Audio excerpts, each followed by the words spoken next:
Telangana special bagara rice చేసేద్దాం వచ్చేసేయండి. Hi all, welcome to my channel Shruti cooking blogs. Please ఇప్పటివరకు ఎవరైనా ఛానల్ని సబ్స్క్రైబ్ చేసుకోతే సబ్స్క్రైబ్ చేసుకొని లైక్ చేసి షేర్ చేయండి. మీరు లైక్ అండ్ షేర్ సబ్స్క్రైబ్ చేయడం వల్ల మరిన్ని వీడియోస్ తీయడానికి ఇంట్రెస్టింగ్గా ఉంటుంది.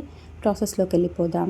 వెజ్ కానీ నాన్ వెజ్ కానీ దేంట్లోకైనా పర్ఫెక్ట్గా సెట్ అయిపోయేలాగా బగారా రైస్ చేసేద్దాం వచ్చేసేయండి. ముందుగా ఒక ప్యాన్ పెట్టేసుకొని దాంట్లో ఆయిల్ వేయండి. ఆయిల్ వేయడం తర్వాత సాజీరా, లవంగాలు, ఇలాచి, దాల్చిన చెక్క, యాలకులు, బగారా ఆకు, అలాగే కస్తూరి మేతి అన్నీ కూడా మీ దగ్గర ఉన్న క్వాంటిటీలో కొద్ది కొద్దిగా వేసేసుకోండి. ఎక్కువ వేస్తే కూడా స్పైస్ అనేది ఎక్కువ అవుతుంది కాబట్టి చూసి వేసుకోండి. అంటే బగారా మసాలా దొరుకుతుంది, అవన్నీ కూడా వేసి మంచిగా ఆయిల్లో ఫ్రై అవ్వనివ్వండి.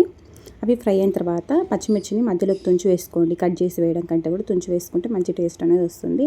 అలాగే పొడవుగా కట్ చేసి పెట్టుకున్న ఉల్లిపాయలు, పుదీనా కూడా కొద్దిగా గుప్పెడు పుదీనా కూడా వేయండి. పుదీనా వేయడం వల్ల మంచి ఫ్లేవర్ అనేది వస్తుంది బగారా రైస్కు. మీరు కావాలనుకుంటే ఇప్పుడు వెజిటేబుల్స్ అంటే క్యారెట్కి, బీన్స్, పచ్చి బఠానీ వాటిని యాడ్ చేసుకోవచ్చు.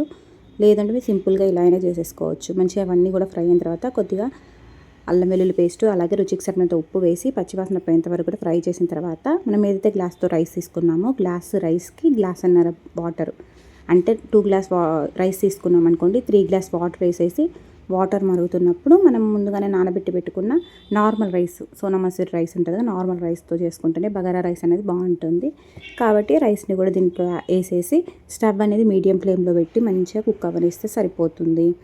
ఇప్పుడు కానీ బగారా రైస్కి అంటే నార్మల్ రైస్ అయితేనే బాగుంటుంది, బాస్మతి రైస్ కంటే కూడా. ఒక్కసారి ట్రై చేయండి. మీరు బాస్మతి రైస్తో చేసుకుంటారా లేదా నార్మల్ రైస్తో చేసుకుంటారా అనుకుంటా కామెంట్ చేసేసేయండి.